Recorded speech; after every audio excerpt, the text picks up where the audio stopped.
নমস্কার, দেখছেন talk to Bangla. আমি অভিষেক রয়েছে আপনাদের সাথে। এই মুহূর্তে যে খবর সবচেয়ে গুরুত্বপূর্ণভাবে উঠে আসছে এবং প্রশ্ন একটা বিজেপি সমর্থকদের মনে, সেই প্রশ্নের কিন্তু একটা উত্তর খানিকটা হলেও আমাদের কাছে এসে পৌঁছাচ্ছে এবং যেটা কিন্তু খুব ইন্টারেস্টিং যে বিজেপি রাজ্য সভাপতি কে হবেন সেই খবরটা কিন্তু আমরা বহুদিন ধরে করার চেষ্টা করছি এবং আপনারাও সেই উত্তর খোঁজার চেষ্টা করছেন। তার কারণ প্রধান বিরোধী দল পশ্চিমবঙ্গে বিজেপি এবং তাদের যদি রাজ্য সভাপতি এখনো পর্যন্ত ফুল টাইম একজন রাজ্য সভাপতি না থাকেন, তাহলে মানুষকে কেন্দ্রীভূত করা কিংবা সংগঠনকে মজবুত করার কাজ কারোর পক্ষে করা কিন্তু সম্ভব নয়। এবং সেই প্রশ্নে কিন্তু বিভিন্ন মানুষের নাম উঠে এসেছে বিভিন্ন সময় এবং আমরা কিন্তু দেখেছি যে একদম এই পশ্চিমবঙ্গের নিরিখে দিলীপ ঘোষ সবচেয়ে সফল রাজ্য সভাপতি থেকেছেন বিজেপির ক্ষেত্রে এবং তাছাড়া সুকান্ত মজুমদারের গত 3 বছরের যা পারফরমেন্স সেখানে কিন্তু বেশ খানিকটা প্রশ্নচিহ্ন উঠেছে। তার কারণ 2023-এর যে পঞ্চায়েত নির্বাচন বা 2024-এর লোকসভা নির্বাচন, সেই ক্ষেত্রে কিন্তু খুব একটা ভালো ফল করতে পারেনি ভারতীয় জনতা পার্টি এবং সেই ক্ষেত্রেই তাদের যে রাজ্য সভাপতি এবং তার পারফরমেন্স সেটা নিয়ে কিন্তু প্রশ্নচিহ্ন উঠেছে এবং যার ফলে কিন্তু 2024 সালের সেপ্টেম্বর মাসে যখন একদম সুকান্ত মজুমদারের সময়সীমা শেষ হয়ে গেল রাজ্য সভাপতি হিসাবে, তখন কিন্তু একটা প্রশ্ন উঠেছিল যে সুকান্ত মজুমদার আর রাজ্য সভাপতি তো থাকবেন না, তার কারণ তিনি কেন্দ্রীয় মন্ত্রী হিসাবে নির্বাচিত হয়েছেন এবং সেই ক্ষেত্রে তাহলে পরবর্তী রাজ্য সভাপতি কে হবে বিজেপির পক্ষে। সেই প্রশ্ন আমরা খুঁজেছিলাম, বিভিন্ন উত্তরে উঠে এসেছিল এই মুহূর্তে কে যোগ্য রাজ্য সভাপতি। তথাগত রায় একজন বর্ষিয়ান রাজনীতিবিদ, বিজেপির প্রাক্তন রাজ্য সভাপতি, তিনিও ছিলেন পশ্চিমবঙ্গে। তিনি বলছেন যে বর্তমানে শুভেন্দু অধিকারীকে রাজ্য সভাপতি করে দেওয়া উচিত। বিভিন্ন কথাবার্তা উঠেছিল, তাহলে সেই ক্ষেত্রে বিরোধী দলনেতা কে হবেন। এবং এই মুহূর্তে যে নামটা উঠে এসেছে সর্বজন গৃহীত হয়ে, সেটা কিন্তু এই মুহূর্তে কিন্তু একটা অবশ্যই গুরুত্বপূর্ণ নাম। সেটা কিন্তু একদম যুব একজন নেতা কিংবা বলা যেতে পারে একজন অন্য জেলার থেকে উঠে আসছেন, যিনি কলকাতার কাছাকাছি রাজনীতি করেন না, তেমন একজনের নাম কিন্তু উঠে আসছে এবং তিনি কিন্তু পুরুলিয়ার দুবারের সাংসদ জ্যোতির্ময় সিং মাহাতো। এই জ্যোতির্ময় সিং মাহাতোকে কিন্তু রাজ্য সভাপতি করার জন্য বিভিন্ন জায়গা থেকে প্রস্তাব উঠে এসেছে এবং সবচেয়ে ইন্টারেস্টিংলি সুকান্ত মজুমদার, ডক্টর সুকান্ত মজুমদার বর্তমান বিজেপি রাজ্য সভাপতি, তিনি কিন্তু জ্যোতির্ময় সিং মাহাতোর নাম প্রস্তাব করেছেন সূত্র মারফত। তেমনই খবর, ঠিক যেমনভাবে কিন্তু দিলীপ ঘোষ যখন তার সময়সীমা শেষ হয়ে গিয়েছিল, তখন কিন্তু বিধানসভা ভোটের ঠিক পরেই একদম সুকান্ত মজুমদারের হাতে কিন্তু তিনি দায়িত্ব তুলে দিয়েছিলেন এবং তিনি প্রস্তাব করেছিলেন সুকান্ত মজুমদারের নাম।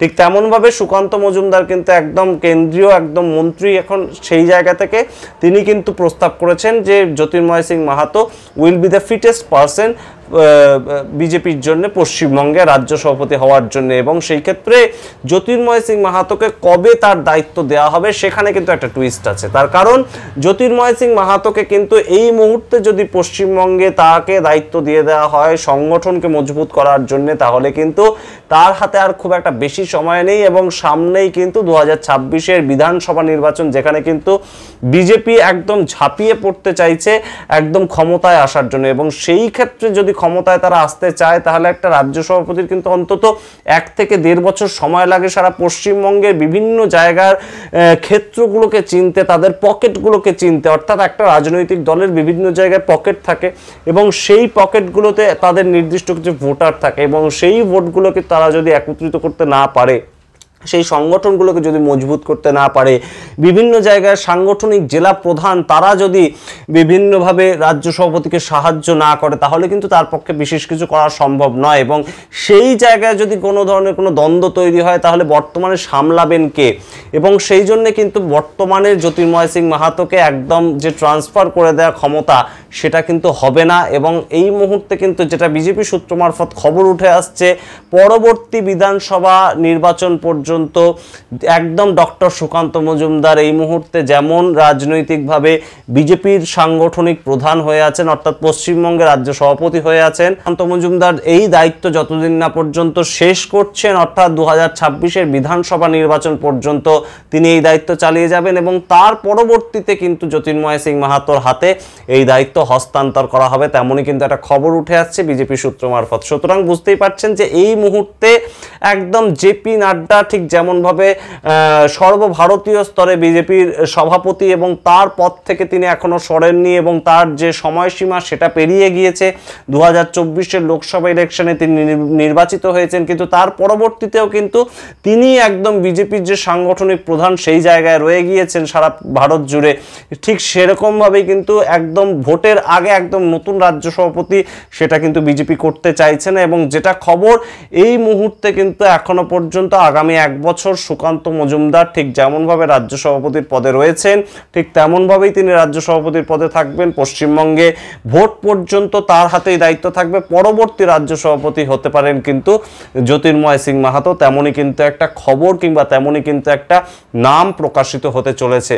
ঠিক তেমনইভাবেই কিন্তু এই মুহূর্তে সেই নাম প্রকাশিত হবে না, তবে বিজেপি সূত্র মারফত কিন্তু এই খবর উঠে আসছে যে সর্বজন বিধিত মতেই কিন্তু এই ভোটাভুটির মাধ্যমে এবং রিসেন্টলি বিজেপির একদম জেলা ভিত্তিক যে যারা প্রধান হয়েছেন অর্থাৎ জেলা ভিত্তিক সভাপতি হয়েছেন 22টি জেলা দরকার একদম রাজ্য সভাপতি চুজ করার জন্য। 25টি জেলার অলরেডি সাংগঠনিক প্রধানদের নাম আমরা জানতে পেরেছি, প্রকাশ্যে এনেছে বিজেপি, কিন্তু রাজ্য সভাপতির পদে কিন্তু এখনো পর্যন্ত সুকান্ত মজুমদারই থাকবেন আরও 1 বছর এবং শুভেন্দু অধিকারী, দিলীপ ঘোষ, সুকান্ত মজুমদার এই ত্রয়ীর যে জুটি তারা কিন্তু একত্রিতভাবে কাজ করবে পশ্চিমবঙ্গে বিধানসভা ভোটটাকে উতরানোর জন্য।